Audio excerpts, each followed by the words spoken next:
Hello, wider listeners, and everybody else out there in radio or internet land. Y'all are tuned in to Media Cyphers only on 89.1 WIDR Kalamazoo. It's our weekly program where we dig underneath the headlines and tell y'all what is really going down here in Kalamazoo, the state of Michigan, the so called United States, and the rest of the world from a working class perspective. And as the name implies, kind of breaking through the mainstream corporate media and calling them out on their BS. As always, the following thoughts, views, and opinions are not necessarily those of 89.1 WIDR or Western Michigan University, no matter how dope or insightful they may turn out to be. Well, we've got a lot to cover on today's show. We're going to be starting with some local stories. My co host Lawrence should be joining us pretty soon. Obviously, we always have a lot to talk about. Again, it's Pride Month. Happy Pride, everybody! I'm certainly wearing my colors here.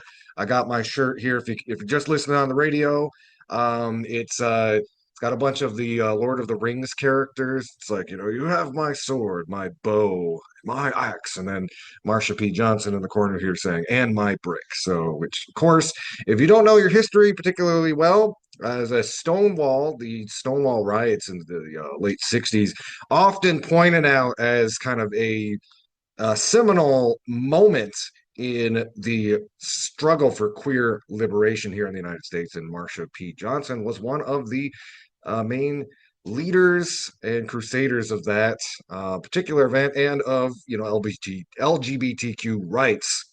But both in those times, and it's kind of become an icon over the years. So I encourage everybody look them up. It's important for us, particularly in these dire times, to know our history and how our forefathers and foremothers fought these particular struggles.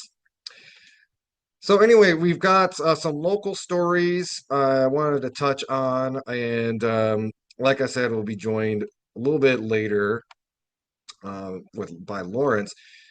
Let's start right here in Kalamazoo. I kind of wanted to start with a particular story, and I'm not going to spend a lot of time on it, but you may have seen, if you follow local news, there's been a lot of hubbub about uh, County Commissioner Tami being arrested.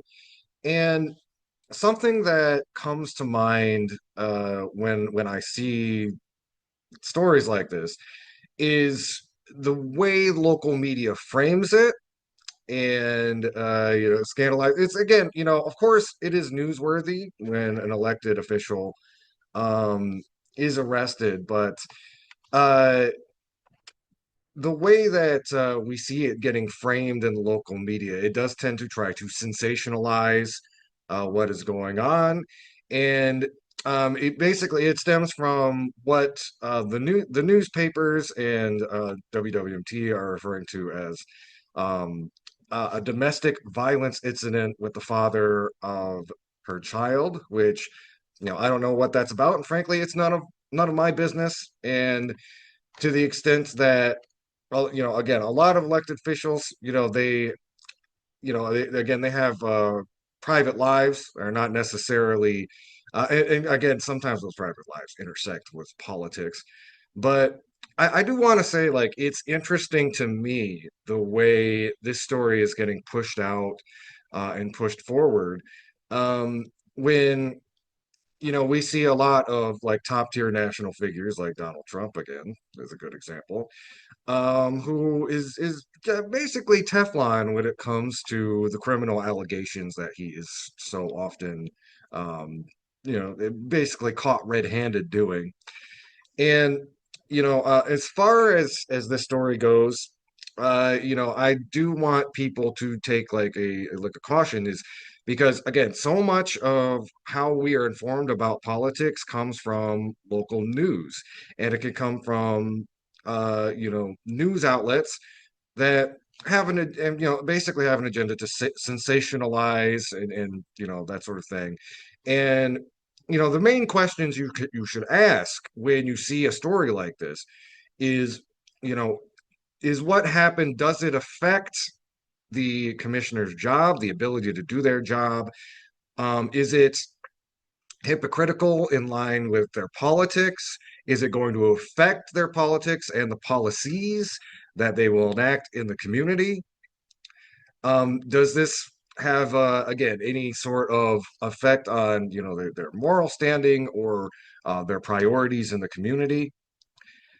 Those are really the questions you should ask rather than just, seeing a mugshot. And again, a lot of, your conservative aunts and uncles are probably going to gather around the dinner table. Like, look at that Tammy Ray. He's a criminal. Wow.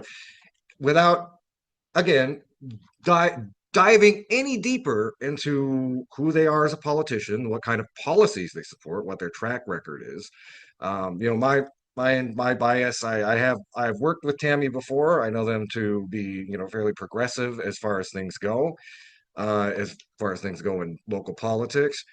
But I always encourage anytime you see a story, especially about a local politician, a lot of times news outlets will be really hungry for sensational stories. And yeah, that's a big juicy story when you see a local politician arrested. But I always encourage, my listeners, my viewers, always dig a little bit deeper into, again, what is actually the substance of the allegations, and does that actually affect their politics? Because whatever their politics are affects you directly, especially on a local level, where local politicians tend to have a little bit more pull and sway over people's everyday lives. So, again, I didn't want to spend too much time talking about that, but it's something that's been in the local news. I wanted to give kind of my 2 cents and encourage our listeners. Again, always look a little bit deeper. And again, that goes for other politicians as well, and in, again, more negative ways. I think about Lee Chatfield, who, if you remember, a few years ago, he was going to be uplifted into the chair position of Southwest Michigan First, which is basically our big Kalamazoo's big business association. If you want to think of like the big rich businessmen who run Kalamazoo, it's Southwest Michigan First. And he was going to be elevated to that position. People dug through his tweets, his background, his politics, and decided he was not a good match for the city of Kalamazoo. A lot of homophobic, right wing tweets, a lot of things like talking about decrying Antifa and all this other stuff. Generally, a staunch conservative, and the sufficient public pressure was brought to ground to make sure that he was not uplifted to that position. Now, instead, they uplifted somebody like a neoliberal architect, not literal architect, but like economic architect from Las Vegas. So again, it pays to continue to pay attention to these things. But again, if people hadn't dug deeper into what these important figures in our community were about and what they were doing, people would not have found that out. I encourage, again, that works both ways. I think um, this can be like a sensational headline, and I think some people, their political, what's this mean for their political career or whatever. And again, if based those kinds of things, especially at the local level, are based more on the bonds and the relationships that are in the community. And I encourage everybody to, again, do your own homework about what local politicians and political figures are about, especially when you see these kind of sensational stories pop up in the local media. With that, I wanted to pivot to this is a local story. We were covering this a little bit last week. The Kalamazoo County and the federal government kind of butting heads, or the county commission challenging the Trump administration. And this week we're seeing the flip side of that, where basically the Trump administration is now going after the county on kind of spurious grounds, basically calling Kalamazoo County a sanctuary county and trying to use that as a pretext to strip them of federal funding. So I'm going to read from the article, then we'll talk about it just a little bit. This is from Aya Miller. on the Kalamazoo Gazette. Trump agency labels Kalamazoo County a sanctuary county. Officials say that's false. This was published on May 31st. The Trump administration has called out Kalamazoo County, among a number of other places, for being a quote unquote sanctuary jurisdiction. But the county says that's not true. Kalamazoo County was included on a list of quote unquote sanctuary cities, counties, and states published by the Department of Homeland Security on Thursday, May 29th.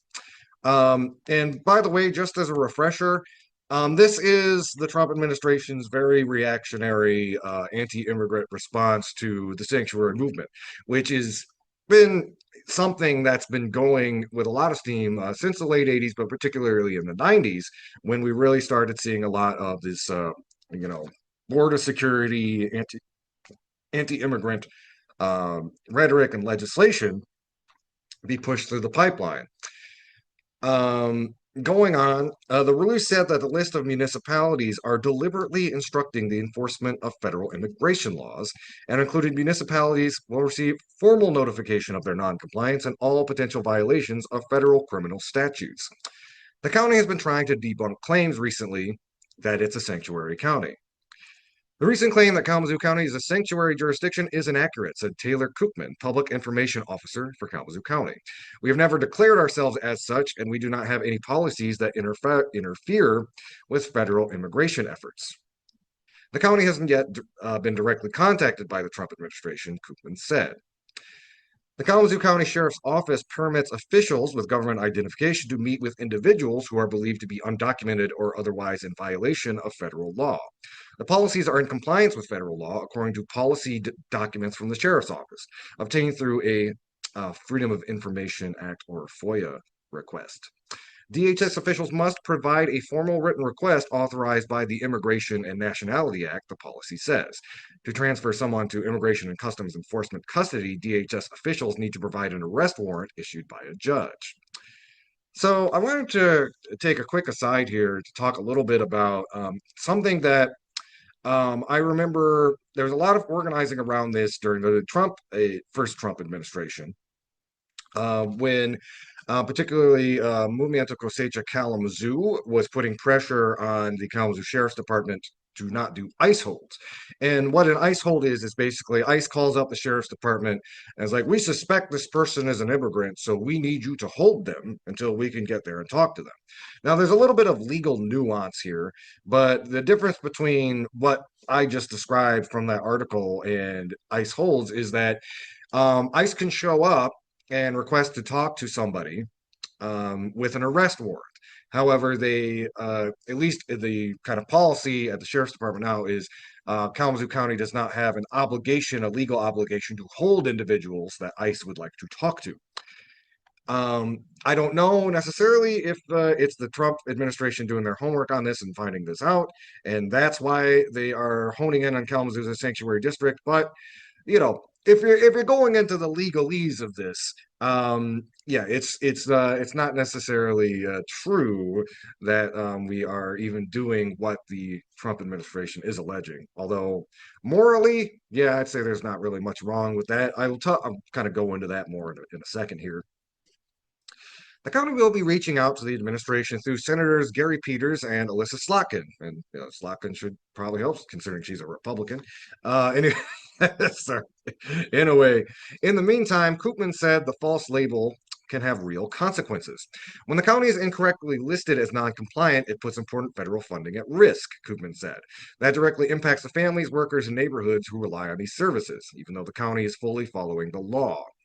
Now, something that Koopman is dancing around here, and one could even make the argument maybe it's not his job or obligation to do so, but again, talking about the morality of this, it's the Trump administration trying to financially blackmail municipalities so that they will cooperate in the national immigration dragnet being carried out by ICE, which, yeah, it's illegal, but it's also very much amoral. It is not right.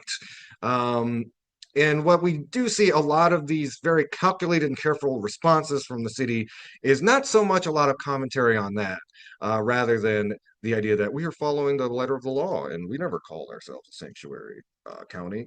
Now, one can have a debate whether it's more helpful or not to, speak that from the top of your chest.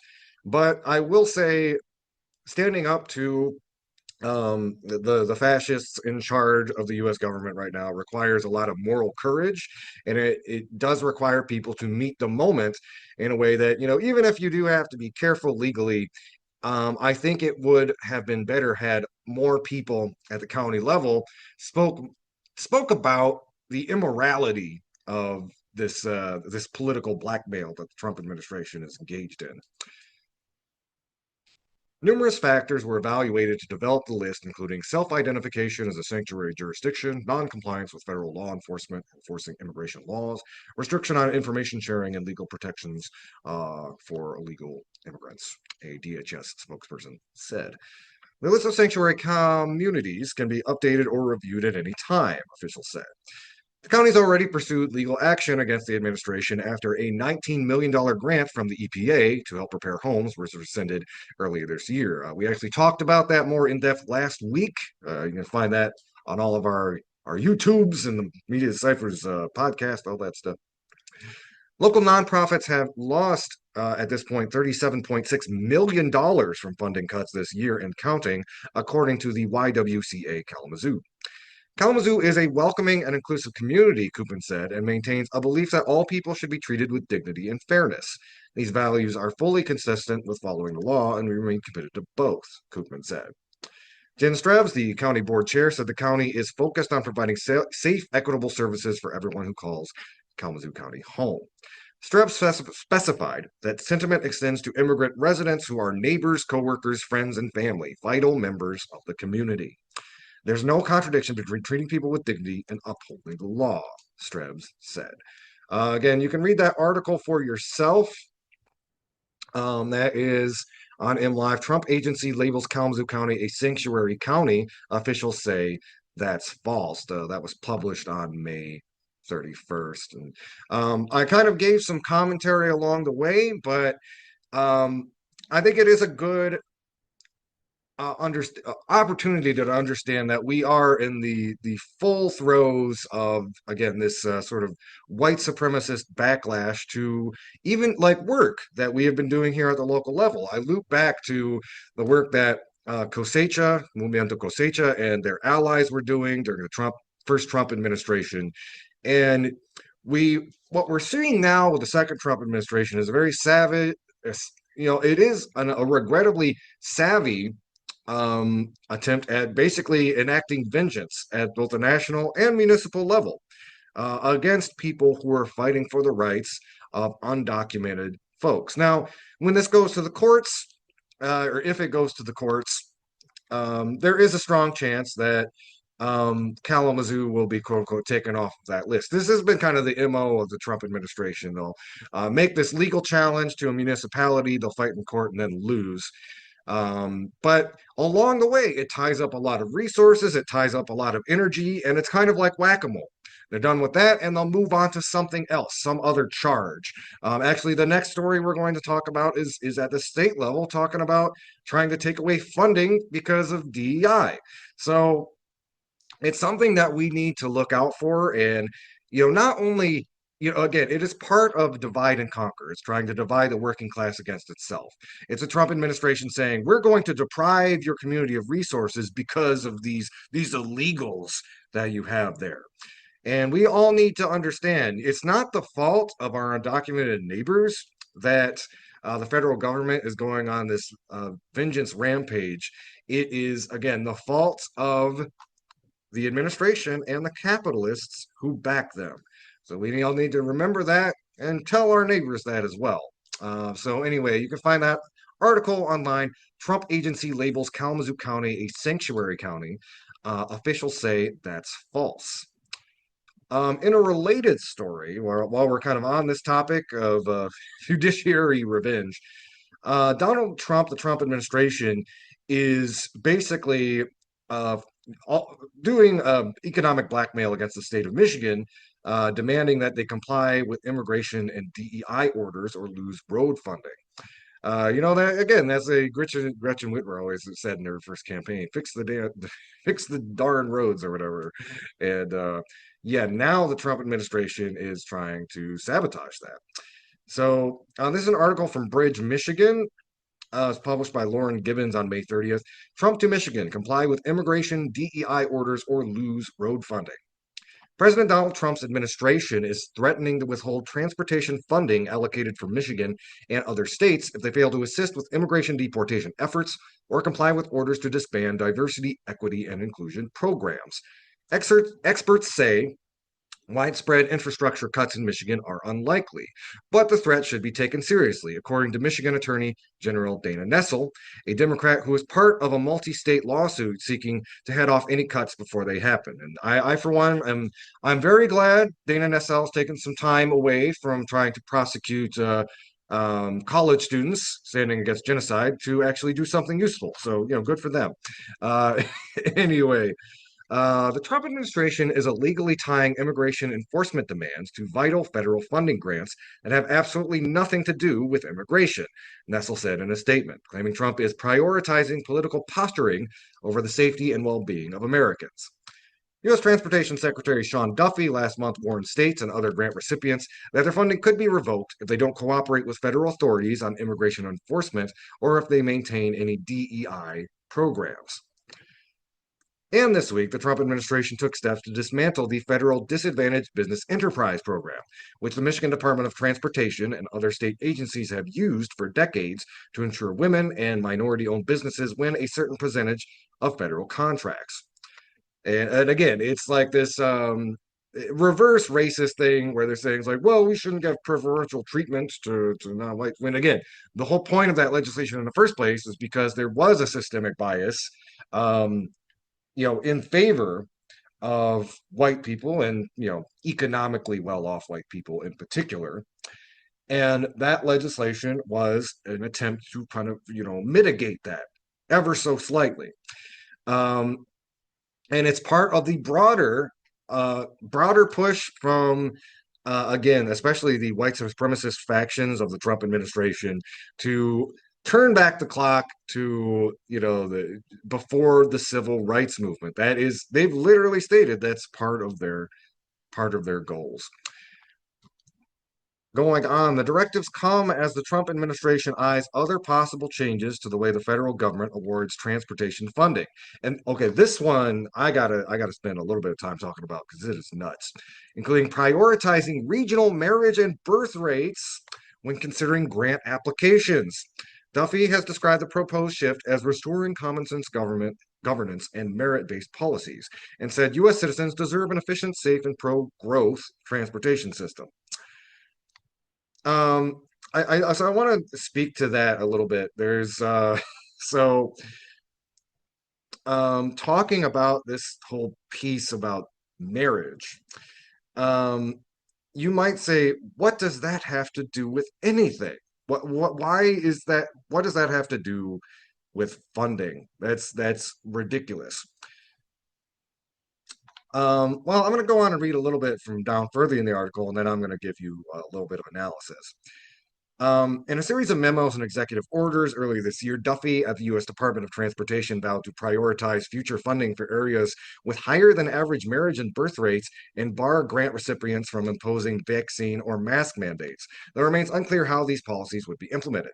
Such a plan, if enacted, could disproportionately impact cities like Detroit, where roughly 3 in 4 adults are unmarried and more than a third of residents struggle with reliable transportation, according to Bridge Detroit reporting.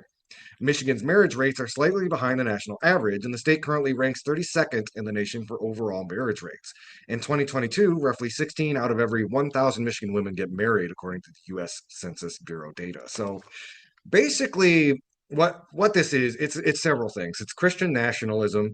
It's an attempt to, again, put the idea of the nuclear family, the husband, wife, 2.5 kids, at the top of the priority list, the economic middle class pyramid. It is also a way of enacting. Basically, it's going the long way round to enact discriminatory policies. As I just read, a lot of urban areas the marriage rates per capita are less than they are in rural areas and areas that tend to vote Republican.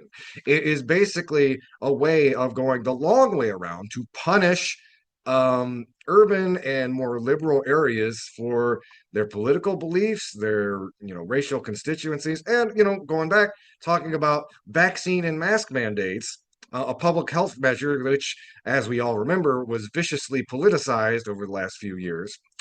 So this is some real nutty. It's again seeing like the fringe of the far right in positions of power, literally trying to control the purse of the government to redraw the cultural lines of the United States and punish people for not buying in to their vision of, again, this very like Christian nationalist vision of the United States.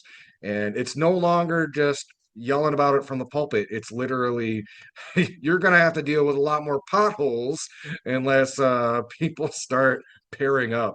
Honestly, I don't know. I'm married. This almost makes me want to get a divorce out of spite. Just much love to you, my dear wife. But yeah, I don't know. I think they'd probably be into it. If it's a good chance to spite the federal government. And anyway, um, going on, I want to talk a little bit about what this could actually impact. So there's a great section of this article, What's at Stake? Michigan's paved federal aid roads make up 1/3 of the state's roadways and carry more than 95% of overall traffic, according to the Transportation Asset Management Council. They're funded in part by the Federal Aid Highway Program, which historically funnels multi year funding to states through a formula that considers population size, density, and other factors. The goal of the formula is to allocate it by need. How many roads do we have? What's the lane mileage? And so forth, said Bob Schneider of the Nonpartisan Citizens Research Council. The 2021 Act passed by Congress authorized $356.5 billion in spending through 2026, with Michigan getting an estimated $1.6 billion per year. Because that formula is written into federal law, those funds are likely secure, said Lance Benanimi of the Michigan Infrastructure and Transportation Association, trade group representing the construction agency. But individual Biden-era transportation grants could end up on the chopping block, and any reduction in transportation funds just exacerbates the problem that we are already having in our funding, they said. In the multi-state lawsuit challenging the Trump administration's directive, Nessel and other attorneys other attorneys general, specifically referenced a project to reconstruct the high-traffic I-75 bridge over River Raisin in Monroe County, for which Michigan was awarded $196 million in federal grants before the funds were paused. Another $73.5 million supporting a new bridge to separate M85 from a busy railroad crossing in Trenton is also on hold, as is $25 million for replacement of the East Beltline Bridge in Grand Rapids, $25 million for rebuilding a 2-mile stretch of US 12 in Corktown, and a $34.2 million investment in local bridge replacements around the state. So I think I'm going to leave it there. But again, there are also a lot of what we talked about in the previous article, attacking Kalamazoo County for being a perceived sanctuary county. They are also targeting other cities in Michigan who have either, have either been vocally a sanctuary city or have passed some of these artificial rubrics that are kind of secrets to the Trump administration. But basically targeting cities in particular that have been respectful to their immigrant populations, and also districts that still, again, abide by the idea that it's good to have diversity, equity, and inclusion measures. So you can read this whole article for yourself. It's on Bridge, Michigan. Sorry.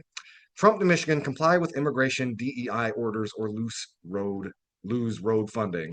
And it is, again, both of these stories are at the intersection of austerity and right-wing nationalism in the way that basically they are using the stick of federal funding to try to impose their ideological worldview on places that they cannot actually have influence in. So again, it is literally about punishing people for not having the same, right-wing nationalist view of the United States that they do. And it is, again, pause for alarm, but we should also remember that a lot of these things, I thought it kind of made me think about like some of those anarchist groups that will just go out and fill potholes themselves with the what do you call it, the black crumbly stuff, and you know, um, but if the federal government does find a way to try to punish or abandon us for being on the right side of history about so many things, it might be time. There might come a time where we need to step up and start fix the damn roads ourselves. Y'all are listening to Media Cyphers only on 89.1 WIDR or online at widerfm.org. You can also find us online at Media Cyphers on YouTube, Facebook, or the Media Cyphers Kalamazoo podcast. Keep it out locked. We have much more on the way. Y'all listening to Media Cyphers, your source for political revolution. Hello, everybody. We are back. Y'all are listening to Media Cyphers only on 89.1 WIDR or online at widerfm.org, joined by my co-host Lawrence. Lawrence, how you doing today? I'm all right, man. How are you?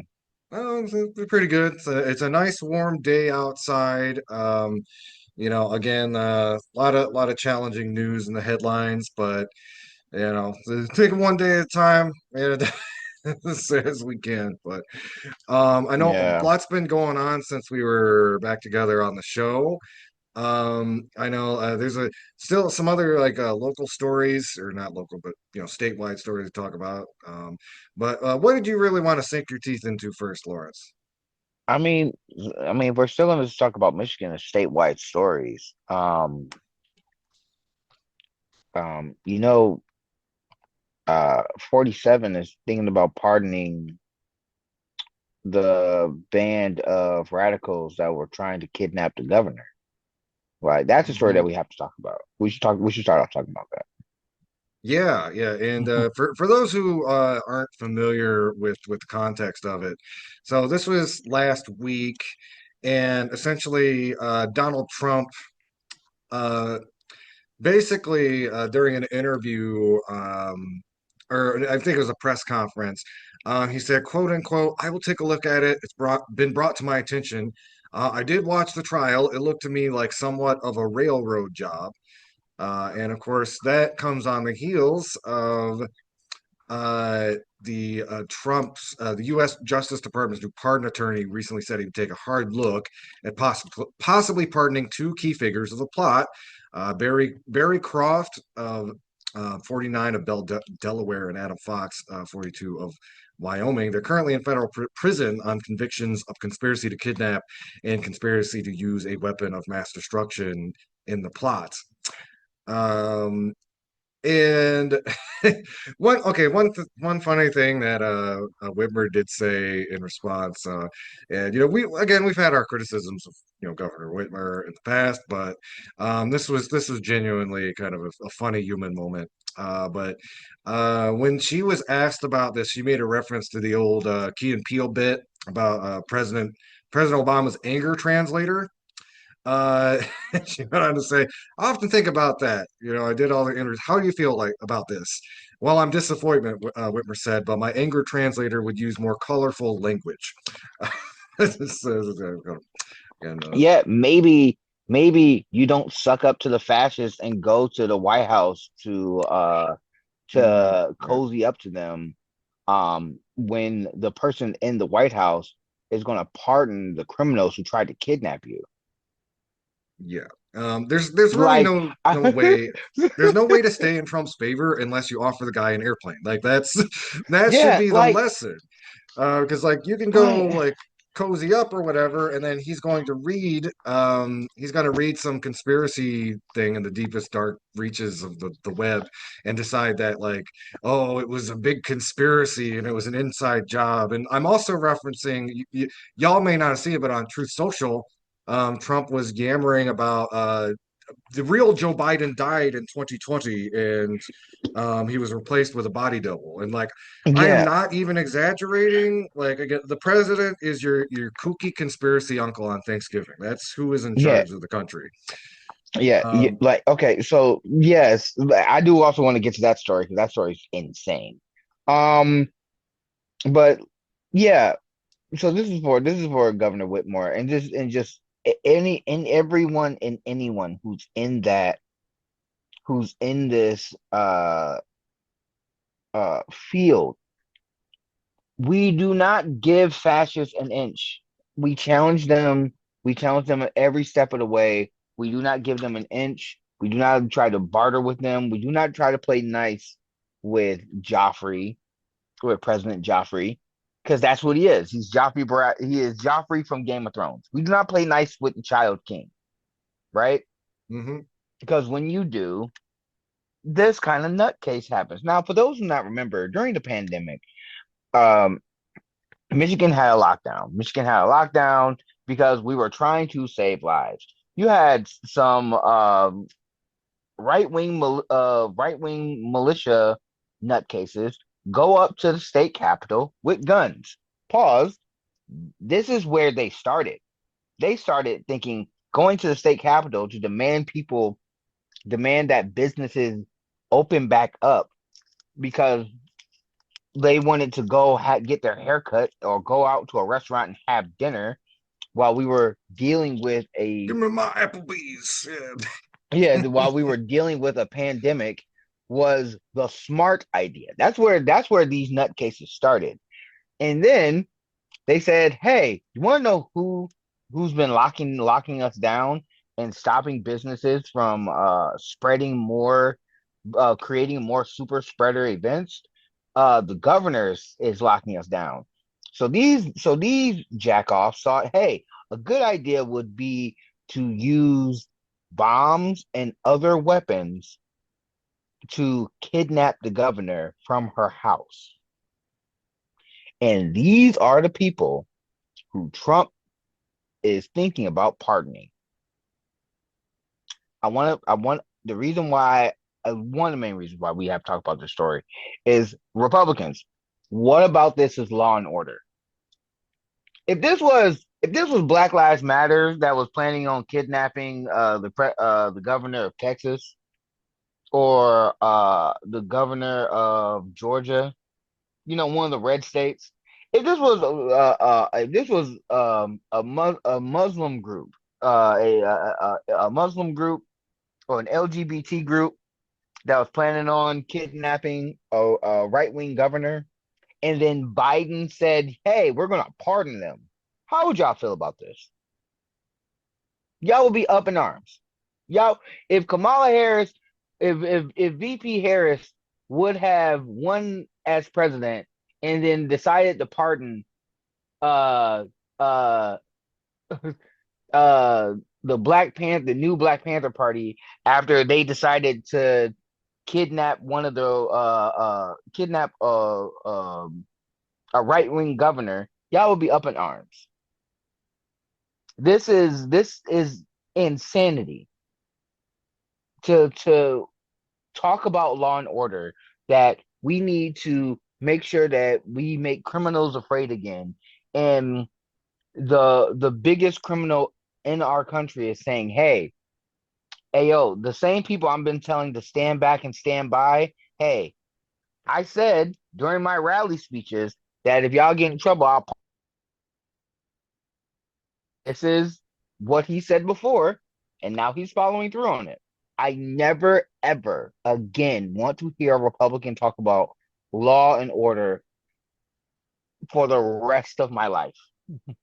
I think too, it's worth bringing up. Okay, so then sometimes when I mean, especially right wingers bring this up, but it is important to bring up because there was an FBI informant involved, and that's where a lot when you hear, especially like people on the right talk about this case and it being real railroaded, that's where most of it comes from. It's this idea that the FBI informant was there and he was basically making these guys uh, do this kidnapping plot.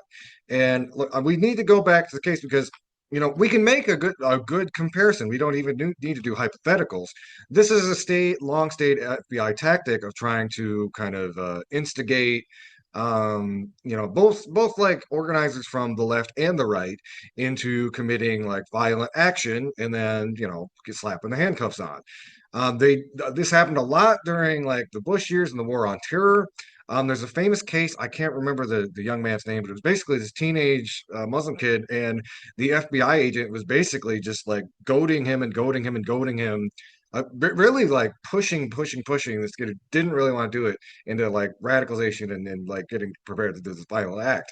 Now, the attorneys of the Wolverine Watchmen, they did not make that argument. They basically, their argument in court was essentially these guys are too dumb to actually be able to pull off this crime, and it was the FBI agent's fault because he gave them like the ability to do it. But the thing is, like, these people were not like coerced into it. They were all on board. And that's the distinction that needs to be made. And I know, yeah, like the whole like FBI element to it can make it seem a little bit murky to some people, but ideologically these guys were pretty clear, no matter how intelligent or whatever they turned out to be. They wanted to kidnap the governor for, again, doing some very mild quarantine orders due to a pandemic. So,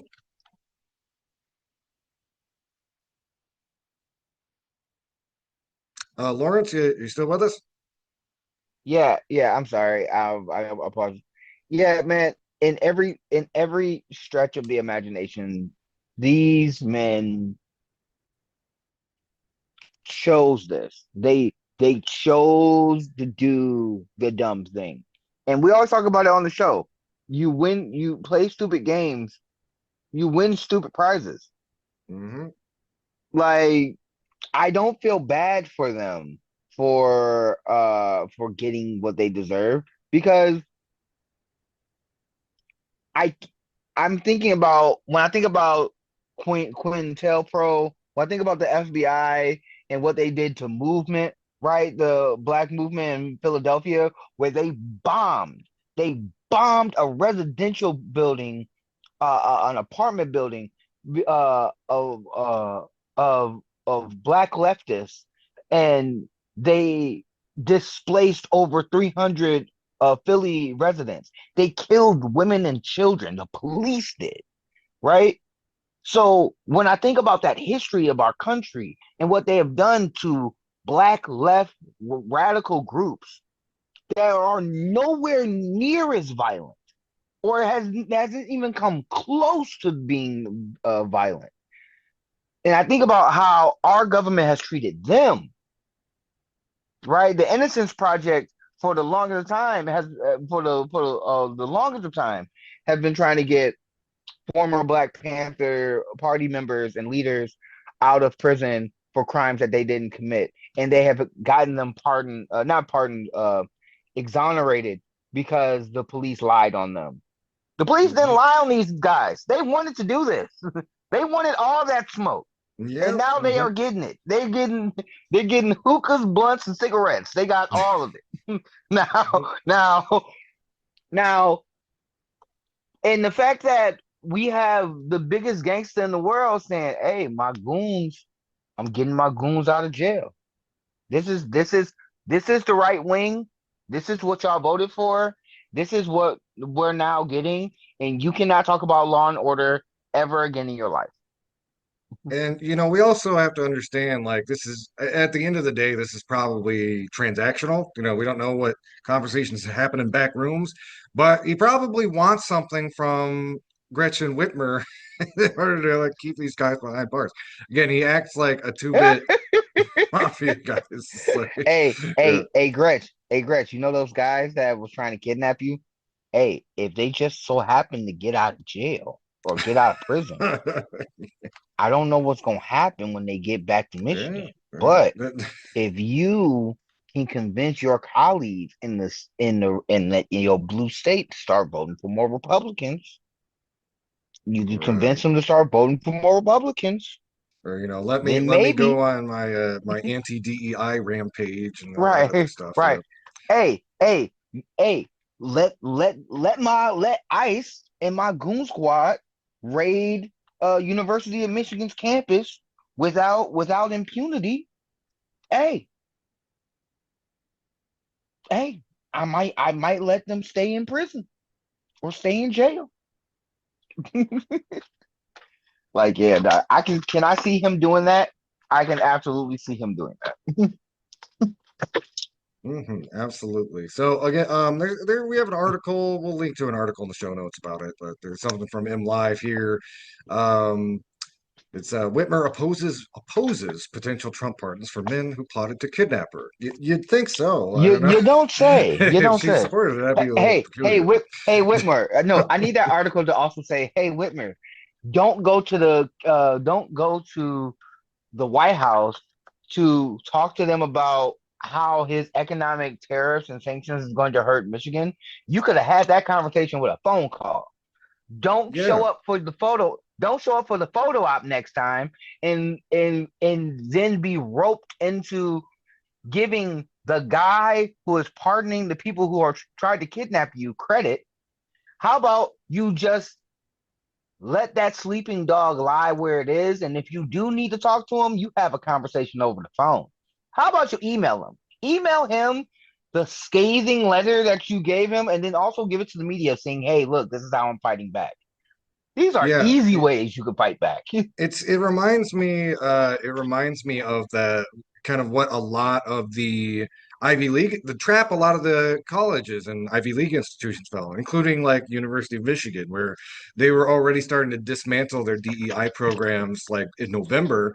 That did not save them from getting targeted by the Trump administration. It was an invitation for further oppression. And I think there's a popular theorist on fascism, Timothy Snyder, and something that has been kind of a rallying call from one of his works is, don't refuse to obey in advance. Don't obey in advance, and especially with somebody like Trump, who he is a fascist without any real concrete ideology besides self-enrichment. So yeah, trying to obey in advance to somebody as unhinged and self-aggrandizing as Donald Trump is not going to do you any favors. Zero whatsoever. It's only going to, in every way, shape, or form, bite you bite you in the worst place possible, and while doing so, screwing over the people you're supposed to be protecting. It does not help in any way, shape, or form. Mhm. So yeah. All right. So, Lawrence, what did you want to hit on next while we still got you on the show? Oh man, I mean, there's a couple quick hits. There's a couple quick hits that I don't mind. There's a couple quick hits that I don't mind bringing up. Hold on, let me pull up some articles real quick. Um, I think ever since Sinners has awakened people to connecting back to the ancestors. And if you haven't seen Sinners, go and watch it. We talked about it before. Um, but I think, what was it, the last couple weeks, um, multiple places have been set on fire. You had the plantation in Louisiana that caught on fire. You had a Confederate monument museum that also caught on fire, and another plantation um was hit by a tornado. A Mhm. tornado and trees. So you Some had the feel-good Nottoway stories plantation. here. Yeah. Yeah, the Nottoway plantation got burnt down. The Confederate Museum got hit by a tornado. You know what I'm I saying? think my Um, favorite response to that was like the some lake, woman was yeah, like, the "Oh, lake, that's so sad. We got married there," and somebody clapped back. It's like, "Was Auschwitz unavailable? What was that? yeah, yeah, yeah. Hold on, What?" wait. So Lake Leon, Laanie, I don't know. I don't think I'm saying it right. um, was also was damaged. These are all historical sites of celebrating, monetizing, and celebrating the atrocities that happened to Black folks. That's all. That's all they were.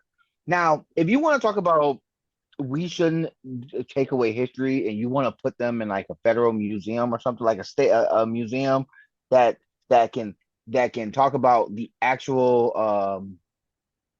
that can talk about the actual historical like factual history of these places. That's one thing. The Nottoway Plantation was a place that they turned into an Airbnb. They turned it into a hotel. They turned a a place. The thing that made it so egregious is that that place was one of the largest slave plantations in the antebellum South. And the reason why it was one of the largest slaving plantations because it was a breeding plantation. When I say breed, for people who does not understand what that means, is that yes, they were picking cotton. Yes, they were also doing tobacco. But the majority of the time, they were also taking other slaves there so that those men and women will breed and then they can sell off their children. That's those were some of the biggest plantations in the South, and that was some of their biggest business. Breeding them like cattle, breeding people, enslaved human beings like cattle, and that place got burnt down. Um, the Fort Branch, North Carolina Confederate uh earthwork or whatever this museum is. They also got taken down. They got hit by a tornado, and it is wonderful. It is wonderful. It is fantastic. It is Apparently, brilliant. Mother Nature is woke. Yeah. We need some confirmation. I don't know. Here, and that's the other thing that and the thing that you brought up earlier was the thing that made me the most angry when people were trying to defend the fact that they had their weddings and things there. You would never have your wedding you the Lorraine Motel is a museum, but no one is sleeping there, right? That's where Martin Luther King was shot. You're not going to that hotel to celebrate what happened, right? The Trail of Tears is a real thing. You're not walking that path so you can remember the good old days. Auschwitz is a museum, but you're not staying there and having your weddings or your proms there. But they will do that in America for the tragedies that's happened to brown and black people, especially black people. They will monetize and commodify black tragedy historically to make more profit while saying that we should get over slavery. We should get over telling black folks we should get over slavery while I still sell you the memorabilia and the people who profited and celebrated slavery. Right? Hmm. Hey, that's like being in an abusive relationship saying, "Hey, you should get over your ex." But hey, your ex is over here selling all of your old stuff. Hey, they're selling your Xbox. They're selling your play. Hey, they are selling pictures of the room where they beat you in. They're selling those blankets that you cried on. Like, Hmm. nah. But yeah, that was my quick hit. It shouldn't have it should have been a quick hit. I'm so sorry. But the other quick hit that I wanted to see is we have to I know that we talk about 47. We have talked about 47 and but the other thing that I want to talk about was RFK. RFK. Oh boy, RFK. Uh, This is uh, okay. So let me finish pulling up this article. For those who not know, RFK Jr. Just recently posted a article or they Health and Human Services just got done posting a report, and the report to say that the report was in is inadequate is is not accurate doesn't go far enough on how bad his report is. Um, Multiple news sites. You can look it up everywhere. Multiple news sites has covered the story of how not only did RFK put uh AI generated statistics and facts or Mhm. what they called facts Fake in this report. citations, stuff Yeah, like that. Yeah. yeah, Mhm. like it is the fact that they thought they could get away with it speaks to the hubris of RFK, but it also speaks to the hold on a second. It also speaks to the it speaks to the lack of intelligence from from those who are in power, who wield power in this department. I'm pulling this up from USA Today. Yeah, Um, I'd say like one of the surprising things of it, and since he got nominated, we've been very critical about RFK's embrace of like quack science and fake science and stuff like that. And what's he interesting doesn't to me, believe in germ theory. yeah, exactly. And what's interesting to me about this is like I would have thought a report from RFK would be full of like goofy sources that have been discredited by other scientists, but the fact that they approach this with the same like time and care that like a college student with I've got a paper due in 2 hours, I'm just going to cheat using chat gpt, not to offend the actual college students out there. A lot of you don't do that, and I'm saying you are fundamentally more principled than the current health and human services Doug, secretary. Doug, Doug, you could have asked Chat GPT to come up with a report, and it would have came up with a better report than this. Like, like if we spent 5 minutes with any any AI, even the AI that Elon Musk bought that kept talking about white genocide or was being forced to talk about white genocide, and it was uh, basically crying out saying they're forcing me to talk about this even though it's not real. And it's that's a not whole real, it's nother not story. relevant. Yeah. That's a whole nother story that we have to talk about too.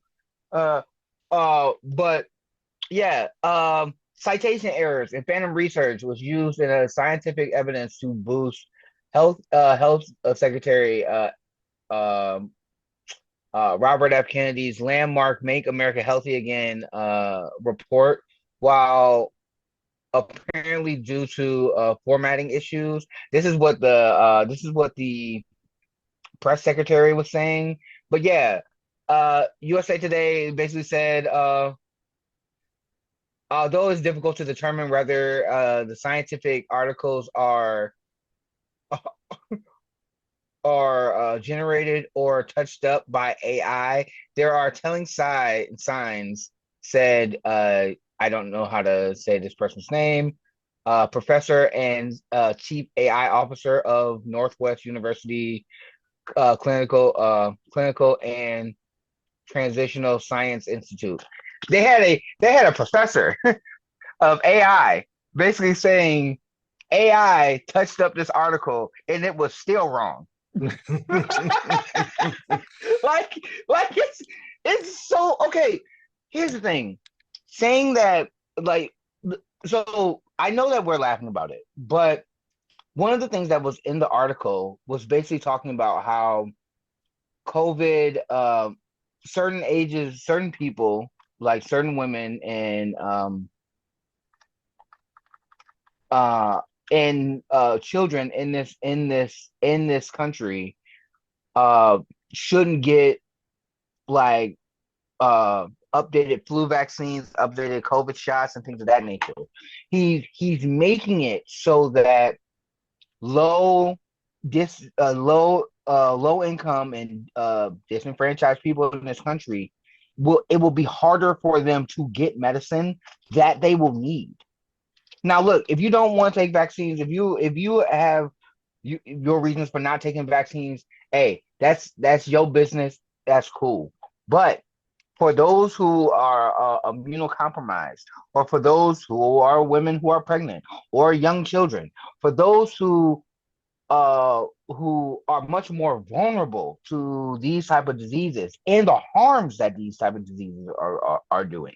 Not only is he giving carte blanche to insurance companies to not cover those medicines, that is also will make those medicines harder for the general public, which then when if it happens, knock on wood and everything else that it doesn't happen, if we have another a pandemic type of event, you won't have people who are studying or coming up with new medicines or reinforcing and boosting the medicines that we do have to fight off the disease, which means more people are going to die.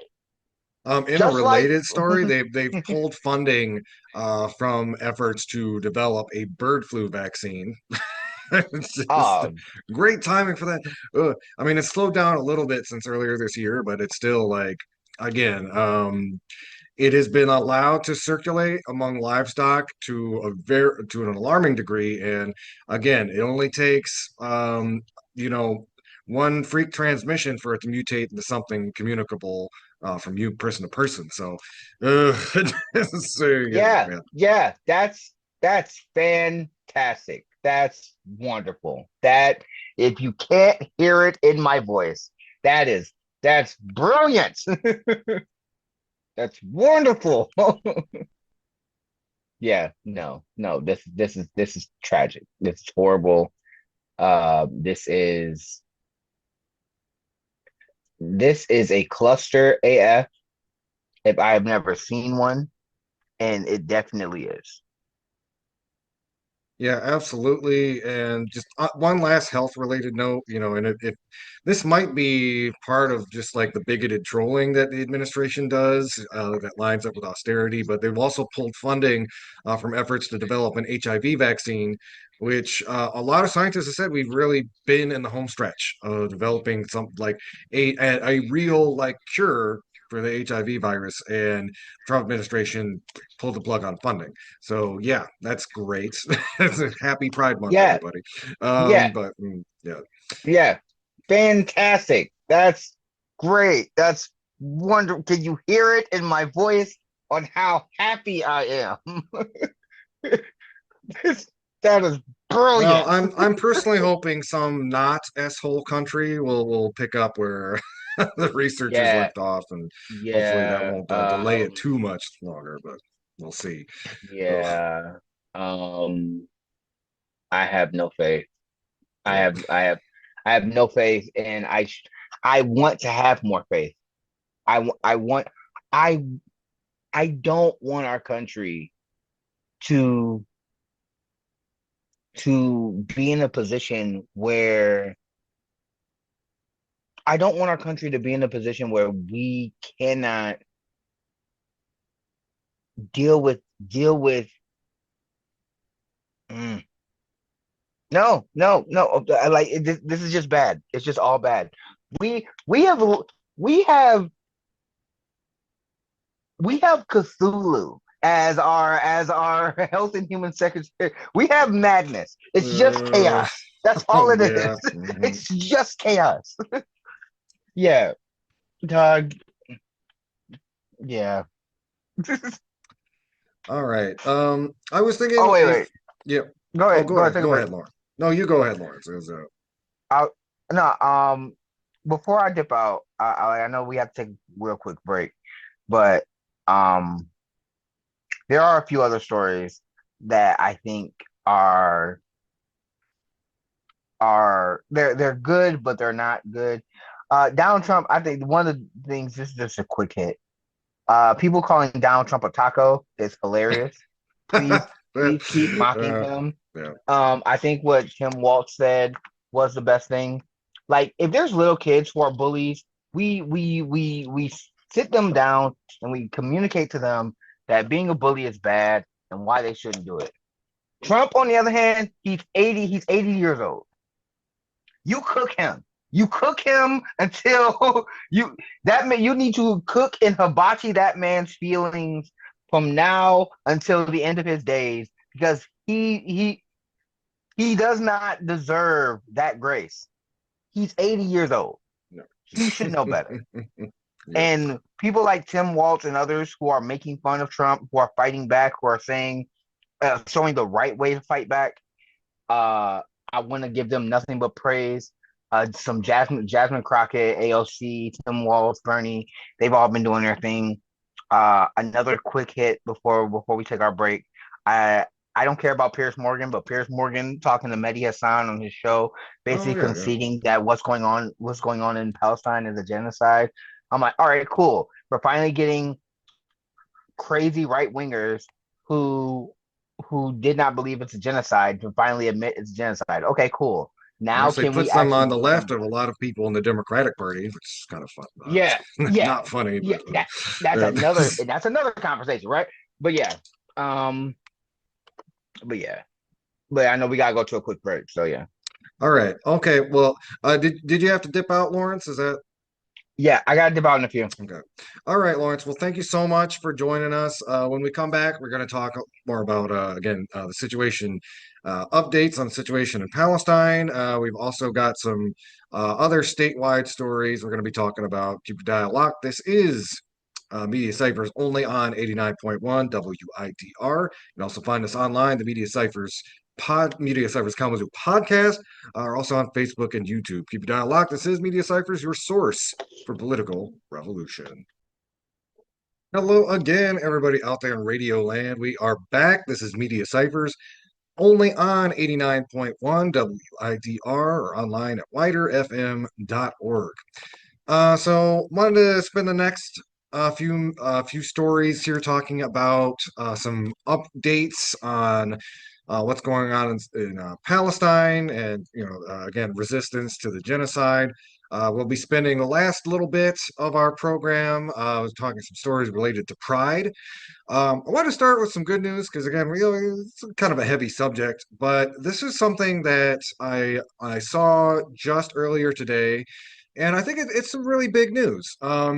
So we interviewed some organizers with the 5051 movement a couple weeks ago. You may recall there was some organizers here in Kalamazoo. You know, they had thousands of people lining up along Westnedge in resistance to the Trump administration. And one of the conversations that's been going on about 5051 in general is again, concerns that it's sort of this more liberal operation that doesn't want to touch foreign policy issues, doesn't want to touch about on the genocide going on in Palestine. There is always a concern that people's energy and opposition to the government will be funneled back into Democratic Party politics and again political actors that are really looking more to contain that sort of that energy and that unrest rather than let it develop into a movement that can bring about substantive change. And again, a lot of concerns that 5051 is more of kind of a liberal coded hashtag resistance style operation, not unlike kind of the very kind of white women centered women's marches of the 2020s, early 20 or sorry, not the 2016 through 2020. And again, a lot of these again attempts to kind of co-opt by the Democratic Party, but there's a statement that was just put out by 5051 Michigan that is making very explicit that connection between the Trump administration's policies and the demand for a free Palestine. And I thought this was really interesting because this is something I didn't necessarily expect. Of course, out of all the states, Michigan and the diaspora that we have here, should make it not necessarily that surprising, but it is really good news to see this kind of grassroots organization that's kind of sprout up in response to Trump 2.0 make it very clear that the liberation of Palestine is part of the constellation of their politics. So I want to read from their statement. 5051 Michigan stands for a free Palestine. At 5051 Michigan, we are proud to stand in solidarity with the growing chorus of people worldwide demanding justice, dignity, and freedom for the Palestinian people. Our tax dollars fund occupation and apartheid. Our politicians shake hands with war criminals while ignoring our own community's cries for housing, healthcare, and justice. We say, not in our name. From the UP to Detroit to Gaza, liberation is a shared struggle. We honor the global movement for Palestinian freedom and echo the calls for an immediate and permanent ceasefire, an end to the occupation and ongoing genocide of Gaza and the West Bank, and into all U.S. military aid to Israel, economic pressure through boycott, divestment, and sanctions, targeting institutions and corporations that profit from occupation and apartheid, and justice for all Palestinians in exile and under apartheid. We reject the idea that standing for Palestinian life is anti Semitic. Our fight is with colonialism and oppression, not with any faith or people. We stand with Jewish, Muslim, Christian, and secular comrades united in the call, Free Palestine. Our commitment to anti colonial struggle is not symbolic, it informs how we organize here at home. We will continue to show up for local actions and protests, pressure our elected officials to end their complicity, and build power with the oppressed, not the powerful. Until return and liberation from the river to the sea. Follow 5051 Michigan for updates, action alerts, and ways to plug in. Again, you can follow 5051 Michigan on Facebook. And I also just wanted to say this really it does warm my heart to see that this movement that a lot of people have tied to kind of this more centrist liberal nonprofit industrial politics is growing out of any maybe like intended use that maybe certain people wanted for it, and is addressing again concepts of colonialism and the Palestinian struggle head on. And I think it gives me hope because it gives me hope that we are past the point where particularly like liberal politicians can contain their constituency into ignoring issues of foreign policy or ignoring what the U.S. government is doing overseas. We are past that, and I am glad to see this movement going in that direction. I also want to give a shout out to Michigan's own Hawaida Araf. You might know we interviewed them last year during the previous election. They were running to be a trustee for the University of Michigan at a time when, again, the University of Michigan was clamping down on Palestinian protesters. You may have heard about the Freedom Flotilla Coalition. Glenn Thunberg has been in the headlines for organizing her and a lot of other high-profile activists for basically getting on the flotilla and trying to deliver aid at substantial, personal risk. The Israeli government bombed the last one she attempted to get on. They are not above, committing violence against nonviolent protesters. And as I said, Michigan's own Hawaida Araf is part of that flotilla to break the siege, which is going on, which went on from May 30th to June 1st. Just to quote directly from them on why they decided to participate. The FFC, that's the Freedom Flotilla Coalition, and our initiative wasn't ever about humanitarian aid. Palestinian people aren't asking for handouts.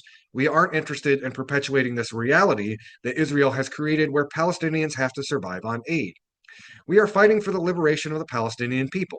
And no, none of us want to die. I have 2 young kids myself.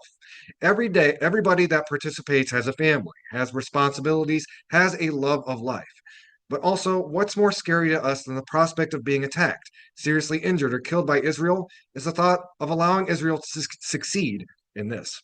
What kind of world would that say that we are living in? So again, and my my kudos and hats off to all of the folks that were involved in the flotilla. And I will also say I will link to that in the notes. And again, props to Michigan's own Hueda for taking part in that effort. And also, I wish I could have messaged them. I would have loved to get, I don't know, maybe like a photo or an autograph with Greta Thunberg, or Liam Cunningham was also on that. He's an Irish actor. He's really lovely, love his films, and he's also been very outspoken about the genocide in Palestine or in Gaza. Well, yeah, Gaza's in Palestine. Anyway, we'll link to that in the show notes. We do have a story from Truth Out about what's going on currently in Gaza, but I did want to take a minute to, of course, talk about what just happened in Colorado, in Boulder, Colorado. Um, and many of my sentiments will be similar to what I discussed last week. And I would also encourage people to listen to last week's podcast when I was talking about what happened in DC. But some things I did want to mention about this case, in particular. Much like last week, I did mention, again, when the government refuses and refuses and refuses to, call a spade, to do something actionable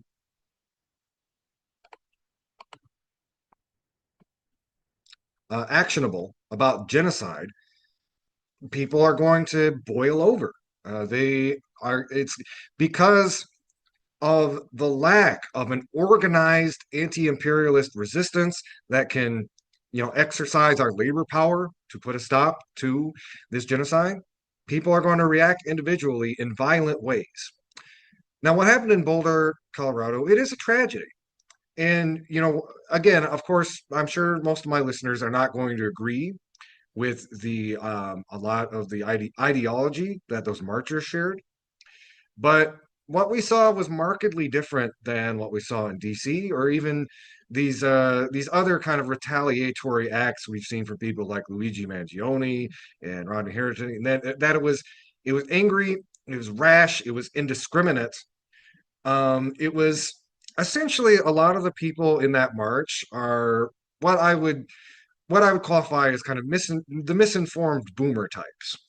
And not that those people aren't harmful, or not that they're not spouting, harmful rhetoric. There were a lot of community critiques coming out of Boulder about this march, and I was kind of antagonizing people, who are against the genocide, spreading misinformation about the genocide. But the problem is, we do have, again, a right to free speech in this country, and we need to respect that, even in particular for people who are not necessarily engaging in violence. Again, if this was like the Proud Boys or Patriot Front or something like that, I would be having a very different conversation. But these are basically the misinformed boomers who watch Fox News, people who maybe you could have a conversation with, or honestly, just ignore. You can just ignore them. And whatever reason, internal reason this gentleman had to attack these people, again, we understand. We heard shouting "Free Palestine" and like stop. They're killing people in Gaza, etc. And those are valid feelings. It's not valid to chuck Molotov cocktails into a crowd of people who, again, might have wrong-headed opinions, maybe have opinions that are completely misconstrued and misinformed.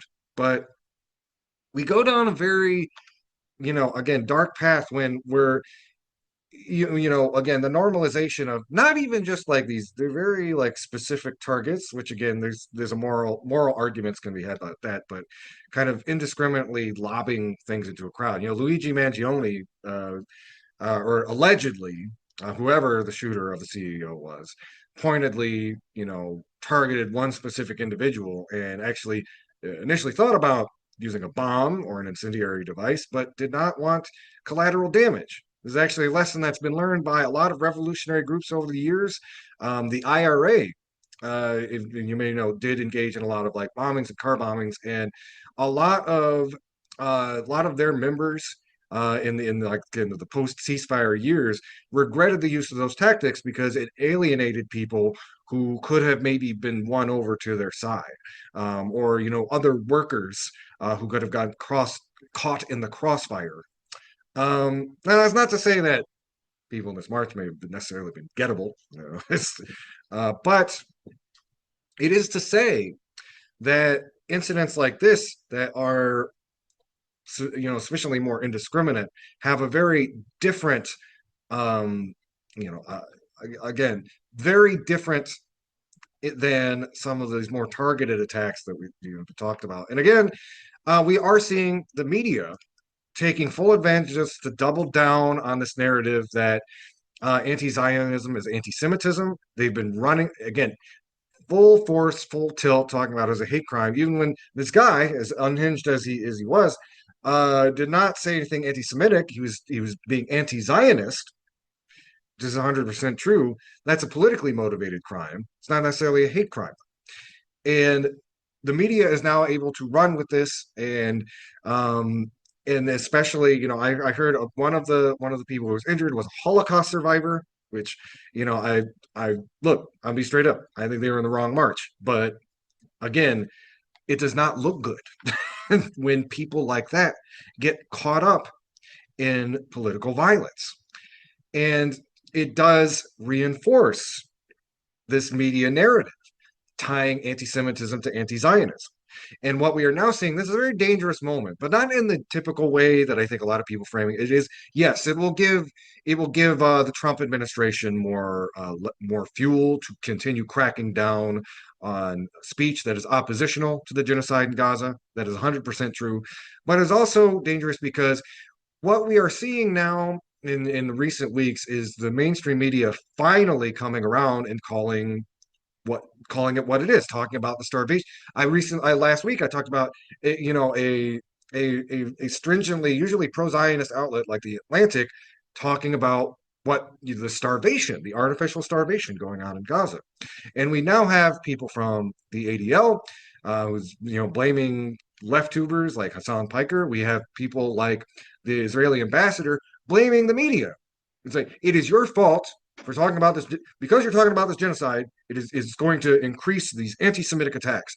Um, and of course, denial, denial, denial all the way, denying that what's going on is a genocide, denying the nature of the campaign of what they're doing in Gaza, when statements from the prime minister himself and people in the government are saying plainly that their objective is to ethnically cleanse Gaza so that Israel can settle there. But again, blaming the media for trying to truthfully report on what's going on as the cause of these attacks. Well, I mean, obviously, again, it's an insane argument because the reason these attacks are happening is because you're committing a genocide. Your government is committing a genocide. It's not because people are covering it. It is not because people are paying attention to it. Sorry, people are paying attention to it, and the solution is to stop trying to ethnically cleanse Gaza. They're not going to come to that conclusion, though. That's against their vested interest. That's against their whole ideology. And where the dangerous place that we're in is it may cow the media into returning to a more overtly Zionist, pro-Zionist position. It may clamp down on the freedom of speech of people like me to come on the radio and tell it what it is. And as much as we need, yes, there's been a lot of condemnation about, rightful condemnation about what happened in Boulder, but we cannot let that be the kindling that the government is going to use, the government and the corporate media is going to use to try to crush the anti-genocide voices. We need to all stand strong. We need to stand strong against the lies and the propaganda, and understand that the way out of this is solidarity. The random acts of violence, however cathartic they may have been for the people who committed them, they're not the way out. They are basically the scream of people watching our tax money being used to fund a genocide and feeling like they have no other recourse. And again, to all the like to the people trying to blame the media and especially progressive media for these attacks, shame on you. You know what you need to do to stop this this this this this stuff, and it is to stop trying to ethnically cleanse the Gaza Strip. With that, I wanted to remind everybody what is going on over there right now. There's an article from Truth Out I'm going to read at length here. For Palestinians seeking food at a U.S. Israeli aid site means risking your life. This article by Delia Abu Ramadan, Truth Out, somebody who's on the ground over there in Gaza, published on May 30th. Is the U.S. genuinely aiming to save Gaza's population from starvation? Or is the true purpose of the Israeli U.S. aid in Gaza to empower Israel to prolong its war while pacifying Palestinians with minimal food supplies amid mounting international pressure?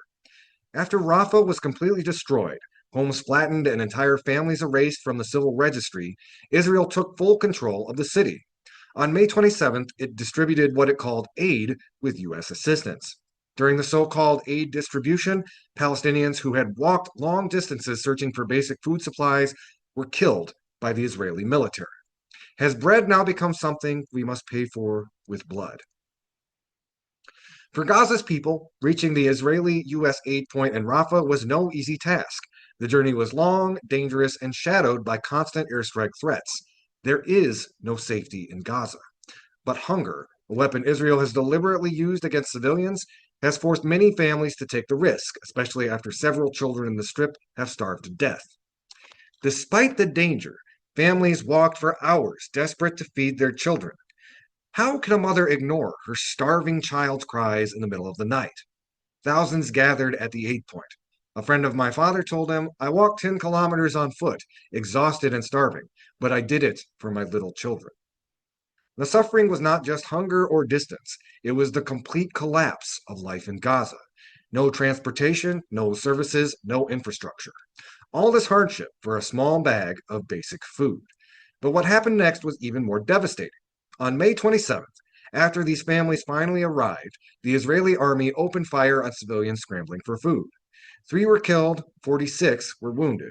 The military's excuse? There was chaos. Now, how can anyone expect order from a starving population, terrified of returning home empty handed to hungry children? They call it aid, but what we receive barely qualifies as food. A handful of sugar, some flour, a bit of pasta, all as if these scraps are too generous for Gaza's people. What hurts most is that we've come to depend on this aid just to quiet the screams of hunger in our stomachs. This is exactly what Israel intended to strip us of dignity, reduce our lives to survival, and weaponize hunger against us. Any food with real nutritional value is systematically banned. Fruits, vegetables, and meat have become fantasies, luxuries from a life we once knew. The children need them most. Their small bodies should grow and build strength, but they are starving instead. My cousin's daughter, Tulin, is 3 years old. When the war started, she was only 1. 2 years have passed, and she's known is war and hunger. She asks her mother, when will I eat a banana again? Even milk has become rare. Those who cannot afford black market prices have lost their babies to malnutrition. On May 28th, as Palestinians from the north and south tried to reach the aid point, many walking for hours under deadly skies, Israeli forces opened fire again. 6 were killed, 15 wounded, all while trying to carry home a bag of dry pasta. Israel has used starvation as a weapon since the 3rd month of the war, with its most brutal effects unfolding silently in northern Gaza, a reality the world barely knew. I lived it. For 11 months, we had no access to fruit, vegetables, or meat. Even flour was completely banned for 3 months. When flour finally entered, it came through Israeli controlled aid trucks, watched by occupation drones, and was distributed at points under full Israeli control. This wasn't aid, it was humiliation, just like during the infamous flour massacre at the Nabalsi roundabout on Rashid Street on February 29th, 2024. The Israeli military dumped bags of flour on the ground, as if Palestinians were animals. They released the aid at night or dawn, when danger was highest, then opened fire. The massacre claimed no fewer than 120 Palestinian lives, killed by tank shells and bullets while scrambling for flour. More than 760 people were injured. I'll never forget that day last February. My father and brother went there hoping to bring something back. Hour after hour passed, and the news was terrifying. Displaced people sheltering in the nearby schools, those who were right beside us, began saying, "Everyone who went is dead." We waited until 7 a.m. When they finally returned, they were empty handed. Their eyes were heavy with sorrow. They told us about the bodies, the chaos, the people who died just trying to grab a bag of flour or a can of beans. This was not an isolated event.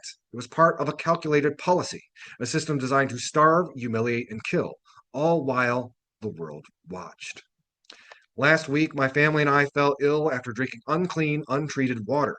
Our bodies have grown dangerously weak for the severe lack of food and proper nutrition.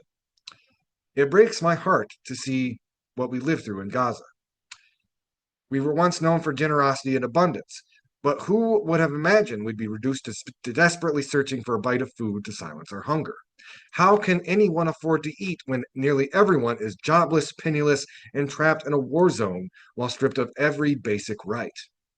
This isn't survival, it's slow, deliberate suffering. In Gaza, we have lost all trust in what the world calls for aid. After months of siege, sorry, just a second here. Uh, After months of siege, killing, and starvation, we whisper to ourselves in sorrow, is this flour, sugar, the small amount of pasta the price to silence us? Is this how the war is prolonged, by throwing food at us, then opening fire moments later? Hello, everybody out there in radio land. Y'all are listening to Media Cyphers, only on 89.1 WIDR or online at widerfm.org. Well, I wanted to close with a couple of stories related to Pride Month, and we've got, queer rights, and I guess bad news first, and then good news. And I wanted to talk about the death of Jonathan Joss. He's a famous actor. He's again a really big figure in especially like the animated voiceover world. He played John Redcorn on King of the Hill. You might remember him from his outstanding guest appearance on Parks and Rec. And part of my media deciphering for this one is when the media started reporting on Jonathan Joss's death, it was this very antiseptic, Jonathan Joss passes away, or Jonathan Joss has died, and you had to go deep into the article to figure out what actually happened. Jonathan Joss was the victim of an anti-gay hate crime. And it's interesting to see kind of again just the erasure. It makes it sound like he died of a heart attack, or like he fell off a ledge or something. What happened to Jonathan Joss um, is horrific, and it is a reminder of why we need to have Pride Month. I'm going to read from the statement. This is from their husband Tristan Kern de Gonzalez. My husband Jonathan Joss and I were involved in a shooting while checking the mail at the site of our former home. That home was burned down after over 2 years of threats from people in the area who repeatedly told us they would set it on fire. We reported these threats to law enforcement multiple times and nothing was done. Throughout that time, we were harassed regularly by individuals who made it clear they did not accept our relationship. Much of the harassment was openly homophobic. When we returned to the site to check our mail, we discovered the skull of one of our dogs and its harness placed in clear view, again, on purpose. What is wrong with people? This caused both of us severe emotional distress. We began yelling and crying in response to the pain of what we saw. While we were doing it, this man approached us. He started yelling violent homophobic slurs at us. He then raised a gun from his lap and fired. Jonathan and I had no weapons. We were not threatening anyone. We were grieving. We were standing side by side. When the man fired, Jonathan pushed me out of the way. He saved my life. Jonathan is my husband. He gave me more love in our time together than most people ever get. We were newlyweds. We picked Valentine's Day. We were in the process of looking for a trailer and planning our future. He was murdered by someone who could not stand the sight of two men loving each other. I was with him when he passed. I told him how much he was loved. To everyone who supported him, his fans, his friends, know that he valued you deeply. He saw you as family. My focus now is on protecting Jonathan's legacy and honoring the life we built together. If your concern is how someone copes with trauma or how loudly they speak when recounting injustice and being ignored by authorities, then you never truly cared about my husband. Jonathan saved my life. I will carry that forward. I will protect what he built. Um, again, a really sobering reminder of the reason for the season, and it is a kind of a sober Pride Month because we have people in the federal government who are basically trying to wipe us out. I do include myself in this. I'm a non-binary, and I used to be a drag artist. And it is basically thinking back through the challenges the community has faced, like hate crimes like this are nothing new. The way the HIV epidemic in the 80s affected, in particular, a lot of our, the past generations. Pride is the celebration of life in the face of death, and it's not something we should take lightly. I'm not going to be at Pride this year. I'm going to try to be at the after party, and hopefully I get a chance to celebrate life with all y'all out there this weekend. With that, I did want to leave on a more cheerful note. We've got a good story from Aaron in the morning, reporting on some anti-trans legislation in the Michigan House. Michigan Senate vows to not take on sports ban after it passes in the House. This is published by Aaron Reed on May 26th. Last Thursday, the Michigan House of Representatives passed the first transgender sports ban in the state's history, pushing through legislation after contentious hearings in the Government Operations Committee.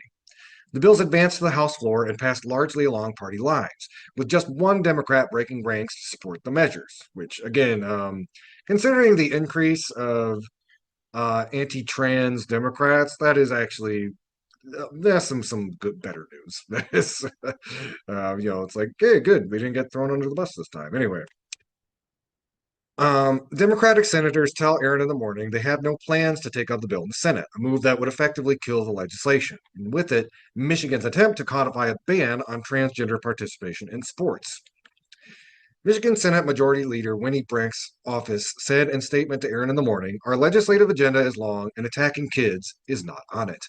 The sentiment was shared by multiple other senators in the Michigan State Senate who confirmed that the bills would not receive a hearing, essentially putting on ice attempts to ban transgender people from sports. Earlier in the week, both bills received hearings in the House Government Operations Committee. The first, House Bill 4066, would ban any athlete from playing on a team that does not align with the sex listed on their original birth certificate, a deliberately rigid standard designed to bypass the fact that some birth certificates can be amended. The bill's language would also affect intersex athletes and those whose original birth certificates contain clerical errors, a rare but documented occurrence. The second bill, House Bill 4496, would have granted individual schools the authority to ban transgender athletes, but stopped short of imposing a statewide mandate. House Bill 4066 passed 48 to 46 along party lines, while House Bill 4496 passed 59 through 45, with one Democrat, Representative Amos O'Neill of Saginaw, crossing the aisle to vote in favor. During committee hearings for the bills, tensions flared when a Republican sponsor was challenged by a Democratic representative to prove that he was not transgender. The question immediately sparked outrage from Republican lawmakers who decried it as inappropriate and offensive. But the Democrat shot back, pointing to a deeper hypocrisy at play. If such a question is too invasive for a legislative hearing, how could it possibly be appropriate to pose to a child in school? Transgender sports bans, like the Michigan bills, often take a sweeping approach, allowing transgender individuals to be excluded from activities such as darts, billiards, dancing, disc golf, fishing, and other sports where claims of unfair advantage are tenuous at best. Even chess, recognized as a sport by multiple universities, could fall under the ban's scope. echoing a recent move by the FIDE, the International Chess Organization, to bar transgender women from women's chess competitions. Notably, each of these sports has seen targeted attacks from Republicans in recent years. In sharp contrast to the Republican led push for bans, Michigan has recently been a haven for protection for transgender residents. In 2023, Governor Gretchen Whitmer signed legislation expanding civil rights protections to include gender identity and sexual orientation, and the state moved to ban conversion therapy that same year. But since Republicans flipped the House in 2024, the playbook has become all too familiar. Introduce culture war legislation, target trans people, and test the limits of what they can get away with. This week's votes were a warning shot. But for now, Michigan Democrats and Governor Whitmer are holding the line. And in the national landscape, increasingly hostile to LGBTQ plus rights, that resistance matters more than ever. That article was from Aaron Reed, published May 26th. Michigan Senate vows to not take on sports ban after it passes House. I want to thank you all again for listening to the program. Y'all have been listening to Media Cyphers. You can find us online on Facebook, YouTube, and the Media Cyphers Kalamazoo podcast on whatever podcast app you use. Thanks again for tuning in. Until next time, keep on fighting for that revolution solution. Electropop therapy is on next at 2 o'clock.